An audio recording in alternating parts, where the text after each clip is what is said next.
Hello everyone, this is the first video of the series on previous year question papers of postgraduate entrance exams related to biological sciences. Let's start with the detailed solution of year 2014 question paper of MSc Botany entrance exam conducted by the Delhi University. We will complete the question paper in several videos with each video containing solution of 15 questions. So the 2014 question paper consisted of a section A which was having 150 MCQ type question and section B which was having 10 short answer questions, and there was no negative marking in either of the section. In recent year the pattern has changed and now the question paper contains only the MCQ type question and there is no section on short answer type questions. So our first question is that which one of the following statement is true about zoospores and aplanospores?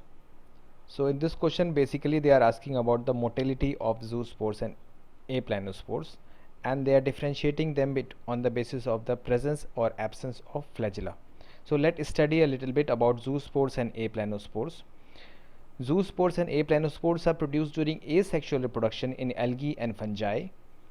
Zoospores are of many types, but common features of all zoospores is that they are motile and flagellate cell is specialized for dispersal.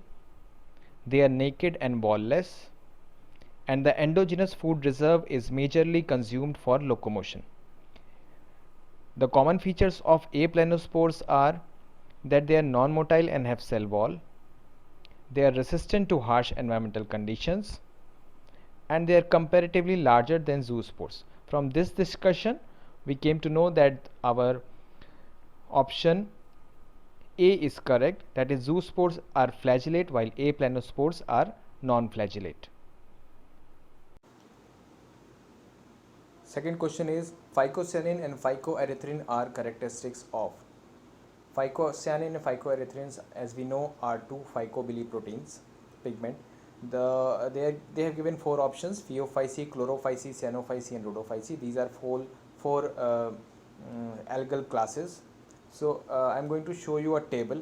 This table is very important. If you need, you can take a screenshot of this. On the left hand side you can see that there are several algal classes: the Phaeophyce, Chlorophyce, Cyanophyce, and the Rhodophyce. And on the right hand side there are certain columns in which we have divided the different types of pigment. For example, there are chlorophylls, then carotenes, then xanthophyll, and the phycobiliprotein pigment. So if you see in Cyanophyce and in the phycobiliprotein pigments, the phycobiliprotein pigments in Cyanophyce are C-phycocyanin and C-phycoerythrin and L-phycocyanin. And in Rhodophyce, there the phycobiliprotein pigments are R-phycocyanin and R-phycoerythrin and L-phycocyanin.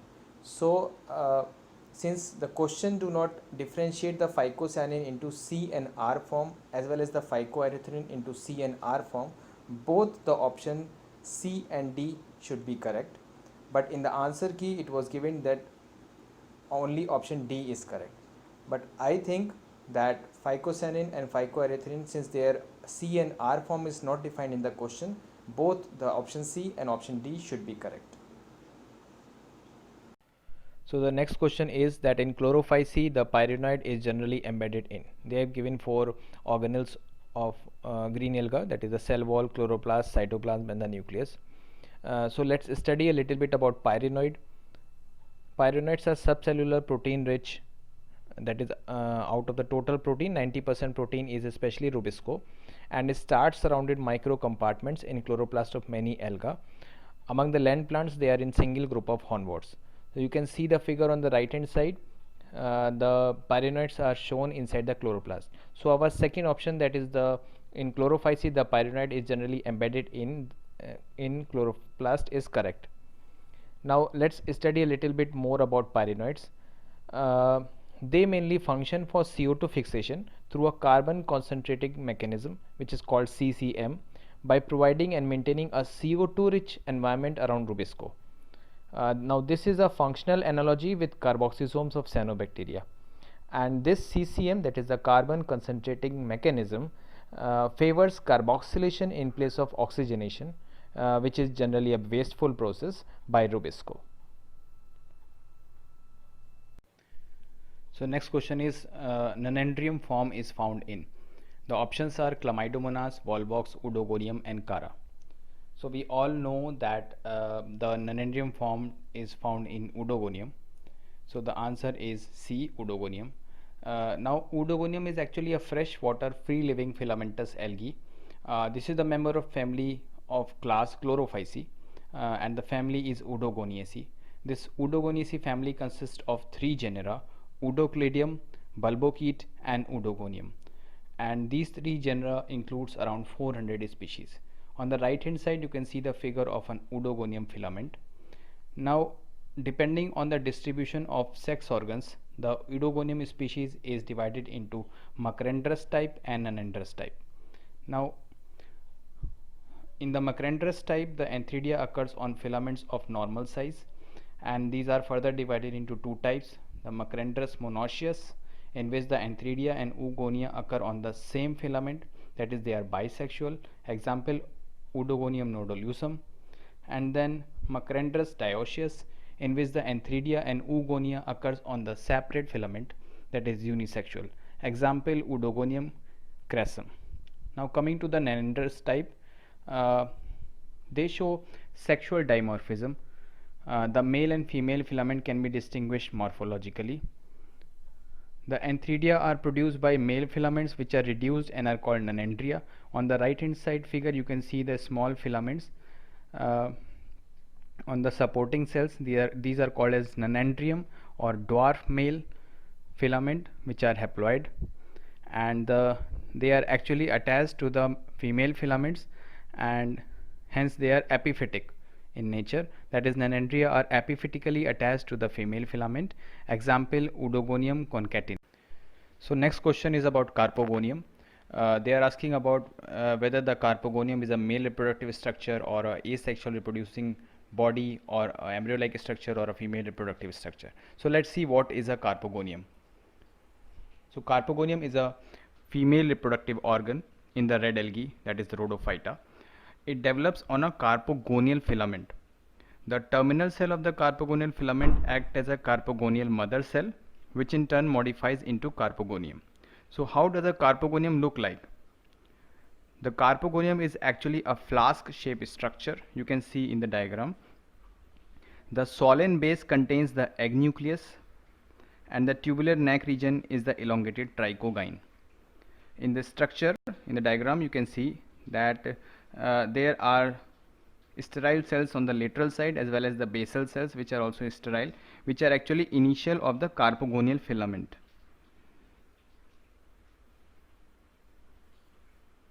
So our answer is Carpogonium is a female reproductive structure.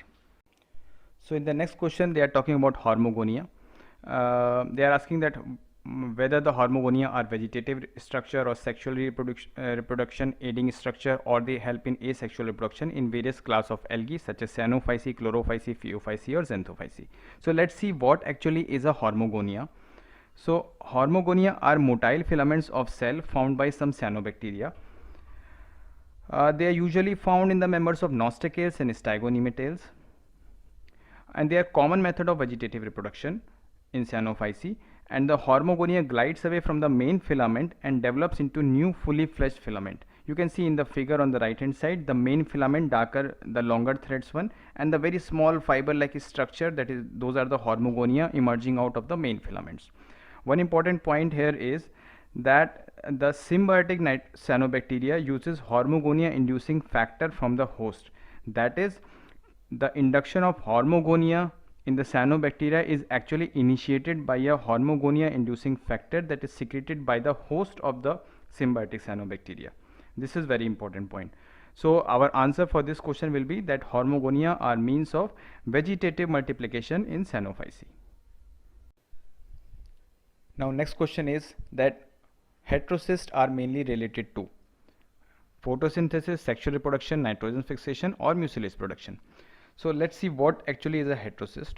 The heterocysts are specialized nitrogen fixing cells which are formed during nitrogen starvation. That is, they are formed in response to a lack of a fixed nitrogen. The fixed nitrogen are in the form of ammonium or nitrate by some filamentous cyanobacteria, for example Nostoc and Anabaena. Now on the right hand side you can see the heterocyst structure in filamentous cyanobacteria. They fix nitrogen from dinitrogen in the air using the enzyme nitrogenase. Now this nitrogenase is actually a O2 sensitive enzyme. So heterocysts have some adaptation so to prevent the nitrogenase from oxygen. These adaptations are that heterocysts have a glycolipid rich cell wall which forms a O2 barrier, and also they do not have a functional photosystem 2 which further cuts down the O2 availability. So our answer to this question will be that heterocysts are mainly related to nitrogen. Next question is that agar-agar is mainly obtained from. So let's see the detail about agar-agar. So agar-agar is obtained from various species of red algae, for example Gelidium corneum or Gracilaria lichenoides, etc. Let's see a little bit characteristics of agar-agar. That agar is a non-nitrogenous extract which is mucilaginous in nature. Then galactane is the main carbohydrate content of agar, and the utility of agar as a microbial growth medium was first identified by Robert Koch. So the answer to this question will be that agar-agar is mainly obtained from Gracilaria and Gelidium. So the next question is that the cell wall in the members of Basilarophyceae is made up of. So these are the four options. Let's read about little bit about Basilarophyceae. So Basilarophyceae is a class of unicellular alga. They are also called as diatoms and they are member of kingdom Protista. Remember this, that in the Whitaker's 5 kingdom classification they are not kept in kingdom Plantae since they are algae, but they are kept as a member of kingdom Protista. You can see on the right hand side a structure of a diatom. So the cell wall has two walls made up of silica, that is SiO2. The shells of diatom accumulate in the earth crust and forms diatomite, and such diatomaceous earth is rich in silica, and they are the source of silica rich sedimentary rocks. Diatomaceous earth is used for water filtration, as an abrasive, and also used as a dynamite stabilizer for mining purpose. So the answer to this question will be that the cell wall in the member of Basilarophyceae is made up of pactic substances richly reinforced with deposits of silica. So next question is, single large chloroplast with pyrenoid in each cell of plant body is a characteristic feature of which one of the following? So let's see. The answer is Anthocerotales. Let's read about little bit about Anthocerotales. So Anthocerotales has a family Anthocerotaceae with a type genus Anthoceros, also known as hornworts. They are the small group of land plants characterized by having non-meristematic uniplastidic cells. So the question was asking single large chloroplast, hence they have uniplastidic cell and pyrenoid in the chloroplast of the gametophyte. So Anthocerotales are characterized by a presence of single large chloroplast with pyrenoid in each cell of the plant body. Now the next question is that which one of the following statement is not correct? Important thing is the question is asking that the statement is not correct. You please remember this thing, because generally we make a mistake about reading the question as which of the following statement is correct. So here they are asking that which of the statement is not correct. So the first option is that in Funaria extensively branched protonema is produced after spore germination. So this is correct statement. In Sphagnum the sperm dispersal occurs by air. This is a wrong statement, because in Sphagnum the sperm dispersal occurs by the means of water. In Rixia, the sporophyte remain embedded in the thallus. This is the right statement. And in bryophytes, the calyptra on the capsule is formed from the venter of Archegonium. So A, C and D are the right statement and B is the wrong statement. So the question is asking that which one of the following statement is not correct. Hence the answer is that in Sphagnum the sperm dispersal occurs by air is the not correct answer, and which is our answer. So let's read little bit about Sphagnum. Sphagnum is a bryophyte, and bryophytes are called amphibians of plant kingdom since they grow in marshy and moist habitats. And bryophytes rely on the water to carry the male gamete, that is the sperm, to the female gamete, that is the egg, and Sphagnum is of course no exception. So the answer, our answer is Sphagnum, the sperm dispersal occur by air. Next question is that in the sporophyte of liverworts, elaters are produced from. The options are spore mother cells, columella cell, capsule wall cells, or seta cells. Let's see what are elaters. So elaters are tubular elongated cell having spiral thickenings. You can see in the figure that the elaters are long tubular cell and having spiral thickening that help in spore release. And how they help in spore release? That they are hygroscopic and they absorb moisture and swell. This swelling exerts a pressure on the capsule wall of the bryophyte, due to which the capsule bursts and the spores are dispersed. The phenomena is called as xerocracy. In the Markensia, the sporogenous tissue differentiate into spore mother cells, which upon meiotic division form spores and elaters. So the answer to this question will be that in the sporophyte of liverworts, elaters are produced from spore mother cells. Question is, in which of the following retort cell of stems and hyaline cells of leaf lamina facilitate high water holding capacity of gametophores? The options are Funaria, Porella, Pellia, or Sphagnum. So the answer is Sphagnum. Let's see what are retort cells. The retort cells, they look like the chemical flask of medieval ages called retort, as you can see in the figure. So the stem tissue in sphagnum is differentiated into inner pith cells and outer cortical layer of cells. The outer cortical cells have some modified enlarged cells known as retort cells that look like the chemical flask of medieval ages called retorts. Retort cells have pore or opening at the end and are often inhabited by small microorganisms. And retort cell help the mosses to retain water under extreme sunlight or desiccation stress. Next question is that ventral row of comparatively smaller leaves in Porella is called. The options are Fronds, Chloronema, retort cell, or Amphigastria. So the answer is Amphigastria. So let's read about little bit about Porella and Amphigastria. So you can see in this figure the Amphigastria are shown on the ventral side of the Porella. The left hand figure is of dorsal view and the right hand figure is of ventral view. So the Porella has flat dorsiventral and foliose type gametophyte. The prostrate stem or axis is bi or tripinnately branched with 3 rows of leaves, 2 dorsal and 1 ventral. The 1 ventral is called as Amphigastra. The Amphigastria on the ventral surface of Porella are small leaves that resembles the postical lobes of the dorsal leaves, but are broader. They look little bit broader with frequently decurrent bases. Decurrent bases means the emerging towards the leaf base. So the last question of this video says that the main plant bodies in bryophytes and pteridophytes are. The options are gametophytic in both, sporophytic in both, gametophytic in bryophyte and sporophytic in pteridophytes, sporophytic in bryophyte and gametophytic in pteridophytes. So the answer to this question will be that the main plant body in bryophyte is gametophytic, while in pteridophyte it is sporophytic. So let's read about 2 very established facts about bryophyte and pteridophytes. That the main plant body is gametophytic in bryophyte and the sporophyte is parasitic on gametophyte. In pteridophyte, the main plant body is sporophytic, although both sporophyte and gametophyte are independent to each other. So in the next video, we will be solving the question number 16 to question number 30.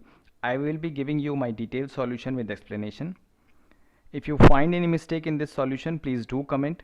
Please like the video and do comment to appreciate my work, and stay tuned for more upcoming solution and explanation videos.